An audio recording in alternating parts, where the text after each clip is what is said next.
Hello दोस्तों, स्वागत है हमारे YouTube channel Ranjan edu learn में। तो आज की इस वीडियो में क्लास 12 का अभिव्यक्ति एवं माध्यम के महत्वपूर्ण प्रश्न है इस वीडियो में मैं उसको हल करूंगा। तो चलिए वीडियो को शुरू करते हैं। और आप लोग वीडियो पे नए आए तो मेरे चैनल को सब्सक्राइब करके बेल आइकन दबा लें, ताकि जेक बोर्ड 2024 की एग्जाम की तैयारी फुल कराई जाएगी इस चैनल के माध्यम से। तो प्लीज़ इस चैनल के साथ जुड़ जाएँ।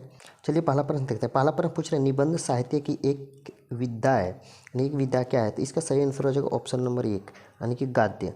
गद्य इसका सही आंसर हो जाएगा। अब अगला प्रश्न की ओर बढ़ते हैं। प्रश्न संख्या 2 देखिए, निबंध का अंतिम भाग कहलाता है। तो इसका सही आंसर जो हो जाएगा सो ऑप्शन नंबर 2 हो जाएगा, निष्कर्ष। अंतिम भाग जो हम लोग लिखते हैं उसको में निष्कर्ष लिखते हैं, यानी कि क्या इस जो भी निबंध लिखते हैं उसमें क्या चीज़ निकला उसी को लिखते हैं, उसको निष्कर्ष कहा जाता है।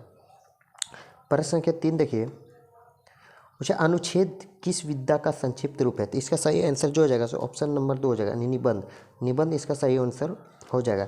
ये जितना भी प्रश्न लिए गए हैं सारे जेक बोर्ड 2024 के क्वेश्चन बैंक से है। तो चौथा प्रश्न पूछ रहा है, अनुच्छेद लिखते समय क्या आवश्यक है? तो इसका सही आंसर हो जाएगा ऑप्शन नंबर 2, यानी शब्द सीमा का ध्यान रखना। अधिक शब्द बढ़ा देने से अनुच्छेद अच्छा नहीं रहता है।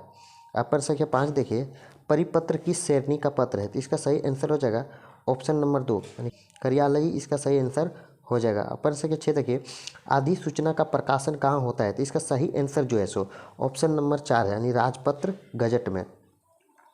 अब प्रश्न संख्या 7 देखिए, पूछ रहा है टिप्पण कितने प्रकार के होते हैं? तो इसका सही आंसर जो है सो आप लोग थोड़ा चेक कर लीजिएगा, गूगल में 5 दिया गया है, आप लोग थोड़ा अच्छे से चेक करके इस प्रश्न का आंसर आपके ऊपर हम छोड़ते हैं।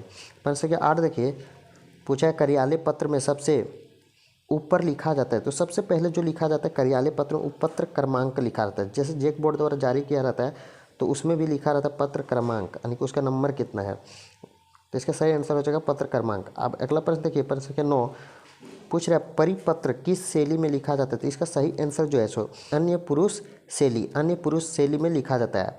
अब अगला प्रश्न देखिए, प्रश्न संख्या 10 पूछ रहा है एक ही विषय का पत्र जब एक स्थान से कई प्रेषितियों को भेजा जाता है तो इसे कहते हैं। तो इसका सही आंसर जो है ऑप्शन नंबर 3 होगा, यानी परिपत्र कहते हैं। अब प्रश्न संख्या 11 देखिए, एक अधिकारी दूसरे अधिकारी को व्यक्तिगत शैली में पत्र लिखता है, उसे क्या कहते हैं? तो इसका सही आंसर जो है सो अर्ध शासकीय पत्र होगा। इसका सही आंसर जो है सो अर्ध शासकीय पत्र हो जाएगा। अब प्रश्न संख्या 12 देखिए, सरकारी या शासकीय पत्र के अधोलेख में लिखा जाता है तो क्या लिखा जाता है? तो लास्ट में हम लोग जो लिखते हैं ना, भवदीय या तो आपका आज्ञाकारी छात्र, तो हमको क्या पूछा सरकारी या शासकीय पत्रों में, तो इसका सही आंसर जो होगा उसे भवदीय लिखते हैं। प्रश्न संख्या 13 देखिए, पूछ रहा है किस पत्र में प्रेषक एक ही व्यक्ति होता है तथा पाने वाले कई? तो इसका सही आंसर हो जाएगा परिपत्र। जैसे कि छापने वाला तो एक ही होता है ना, एक ही प्रिंट द्वारा छापा जाता है, लेकिन कितने लोगों के पास वो पत्र पहुंचता है। प्रश्न संख्या 14 देखिए, कौन सा पत्र औपचारिक पत्र के अंतर्गत आता है? तो इसका सही आंसर हो जाएगा व्यक्तिगत पत्र। प्रश्न संख्या 15 देखिए, पूछा पारूपन को क्या कहते हैं, यानी कहा जाता है, पारूपन को कहा जाता है। तो इसका सही आंसर हो जाएगा ड्राफ्टिंग, ड्राफ्ट कहा जाता है। रिपोर्ट किसे कहते हैं? तो इसका सही आंसर जो हो जाएगा सो ऑप्शन नंबर 3 हो जाएगा, यानी प्रतिवेदन, प्रतिवेदन को रिपोर्ट कहा जाता है। प्रश्न संख्या 17 देखिए, पूछा कि पत्र प्रारंभ करते समय संबंधित अधिकारी को संबोधित किया जाता है, तो किसे? तो इसका सही आंसर हो जाएगा महोदय, महोदय को संबोधित करते हैं हम लोग। संचार शब्द की उत्पत्ति चर शब्द से हुई जिसका अर्थ है, तो इसका सही आंसर हो जाएगा चलना, चलना इसका सही आंसर हो जाएगा ऑप्शन नंबर 19। प्रश्न संख्या 19 देखिए, भारत में हिंदी का प्रथम समाचार पत्र कौन सा था? भारत में जो हिंदी का पहला समाचार पत्र था उद्दंड मार्तंड था, उद्दंड मार्तंड इसका सही आंसर हो जाए। पीटीआई क्या है? तो पीटीआई एक समाचार एजेंसी है, पीटीआई एक समाचार एजेंसी है। प्रश्न संख्या 21 देखिए, सर्व जनसंख्या का माध्यम कौन सा है? तो सर्व मतलब सुनने के लिए, केवल सुनने के लिए, तो रेडियो हो जाएगा। अब प्रश्न संख्या 22 को देखिए, मुद्रण का आरंभ किस देश में हुआ? यानी कि मुद्रण मतलब छपाई, तो इसका आंसर हो जाएगा चीन, चीन में हुआ था।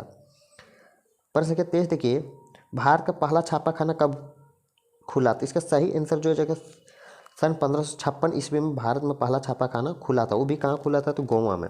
देखिए पूछा भारत का पहला छापाखाना कहाँ लगाया गया, तो इसका सही आंसर हो जाएगा गोवा। अब प्रश्न संख्या 25 देखिए, पूछे कि भारत में पहली मुख्य फिल्म राजा हरिश्चंद्र 1913 में बनाने का श्रेय किसको जाता है? मुख मतलब आवाज़ नहीं देता है, आवाज़ नहीं था पहले, सिर्फ दिखाया जाता था। दादा साहब फाल्के, दादा साहब फाल्के इसका सही आंसर हो जाएगा। भारत में बनी पहली बोलती फिल्म जो था तो आलम आरा है, इसका सही आंसर हो जाएगा आलम आरा। प्रश्न संख्या 27 देखिए, दूरदर्शन की रजत जयंती कब मनाई जाती थी? इसका सही आंसर जो हो जाएगा सो ऑप्शन नंबर 1 हो जाएगा, यानी 1984 इसका सही आंसर हो जाएगा। रेडियो कब अस्तित्व में आया? रेडियो कब अस्तित्व में आया? रेडियो कब आया था? तो इसका सही आंसर हो जाएगा 1895 ईस्वी में आया था। हिंदी का पहला साप्ताहिक पत्र उद्दंड मार्तंड का संपादन 1826 ईस्वी में किसने किया था? तो इसका सही आंसर हो जाएगा जुगल किशोर शुक्ला। और कब किया था? देखिए 1826 दिया है, किसने किया था? तो इसका सही आंसर जो है जुगल किशोर शुक्ला हो जाएगा। प्रश्न संख्या 30 देखिए, संचार प्रक्रिया में आई बाधाओं को क्या कहते हैं? तो शोर कहते हैं। शोर इसका सही आंसर हो जाएगा। कब जो भी रिपोर्टिंग करने जाता है थोड़ा बाधा आ जाता है तो उसको शोर ही कहा जाता है। प्रश्न संख्या 31 को देखिए, संचार प्रक्रिया की शुरुआत किससे होती है? तो इसका सही आंसर जो हो जाएगा सो ऑप्शन नंबर 4 हो जाएगा, यानी स्रोत या संचालक द्वारा शुरू किया जाता है। प्रश्न संख्या 32 देखिए, रेडियो जनसंचार का कौन सा माध्यम है? रेडियो जो है सो सुनने का माध्यम है, केवल उसको हम सुन सकते हैं। प्रश्न संख्या 33 देखिए, पत्रकारिता दिवस कब मनाया जाता है? तो इसका सही आंसर हो जाएगा 30 मई को मनाया जाता है। अगला प्रश्न देखिए, प्रश्न संख्या 34, संचार के मुद्रण माध्यम में शामिल किया जाता है? तो समाचार पत्र भी शामिल किया जाता है, पत्रकारिता भी, पंपलेट भी, ये सभी शामिल किया जाता है संचार के मुद्रित माध्यम में। प्रश्न संख्या 35 देखिए, इंटरनेट पत्रकारिता का पहला दौर कब था? तो इसका सही आंसर जो होगा 1982 से 1992 में होगा, और दूसरा जो 1993 से 2001 होगा, और 2002 से अब तक जो होगा वो तीसरा हो जाएगा। एक प्रसिद्ध संचार शास्त्री है, तो इसका सही आंसर हो जाएगा विल्वर श्रेम, एक प्रसिद्ध संचार शास्त्री था।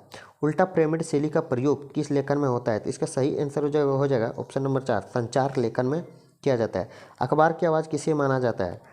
अखबार की आवाज़ जो है सो किसे माना जाता है? तो इसका सही आंसर जो हो जाएगा संपादकीय, यानी ऑप्शन नंबर 3 सही हो जाएगा।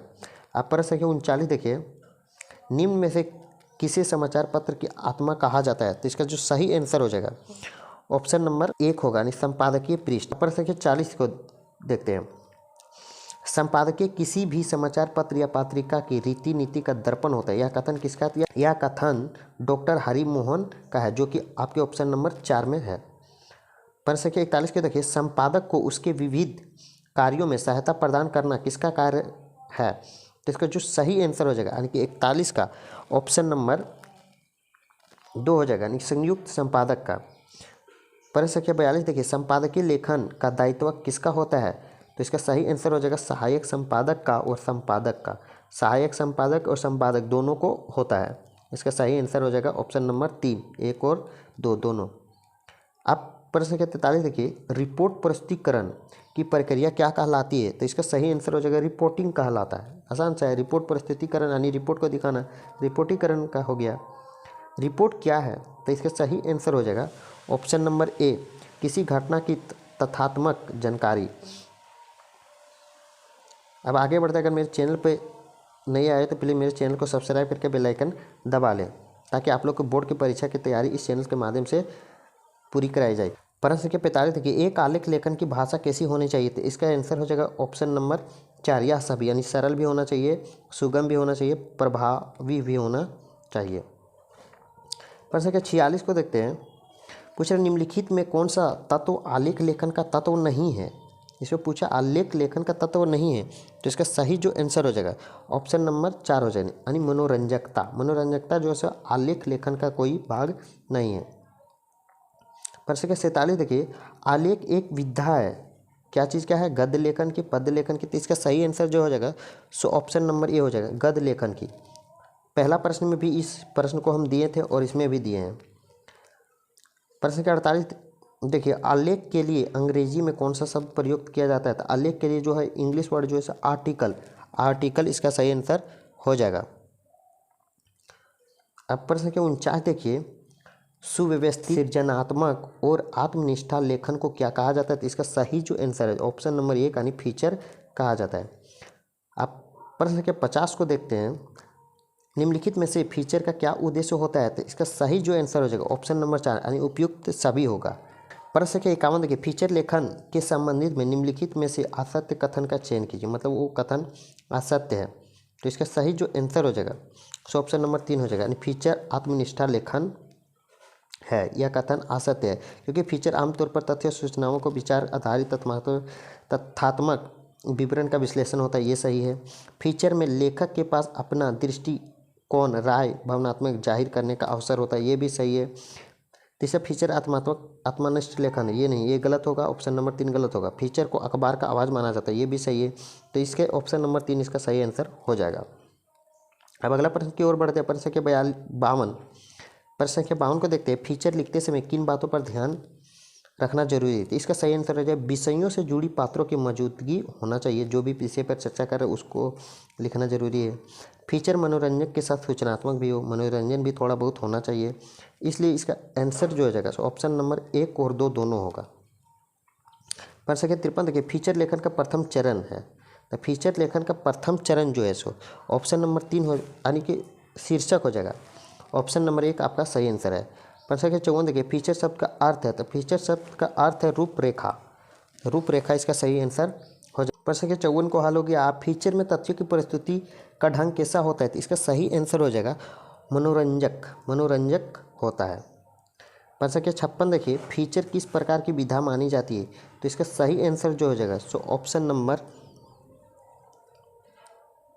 1 हो जाएगा, विषय प्रधान माना जाता है। फीचर किस प्रकार की विधा है? तो विषय प्रधान है। फीचर लेखन के लिए किसकी आवश्यकता होती है? फीचर लेखन के लिए इनमें से सभी, कल्पना और शक्ति की भी होता है, अनुभूति की होता है, अवलोकन भी होता है, और इनमें से सभी, इसका आंसर सही हो जाएगा इनमें से सभी। और आप लोग थोड़ा ध्यान दीजिएगा, जो भी इनमें से सभी होगा उसको ऑप्शन नंबर अधिकतर यानी 95% जो है सो वही चांस होता है कि वही होगा। अब प्रश्न संख्या 58 देखिए, निम्नलिखित में कौन सी फीचर लेखन का तत्व है? तो इसका सही आंसर हो जाएगा सो ऑप्शन नंबर 3 हो जाएगा, कल्पना, कल्पना जो है फीचर लेखन का तत्व है। अगर वीडियो अच्छा लगे तो प्लीज़ चैनल को सब्सक्राइब करके बेल आइकन दबा लीजिए। मिलते हैं नेक्स्ट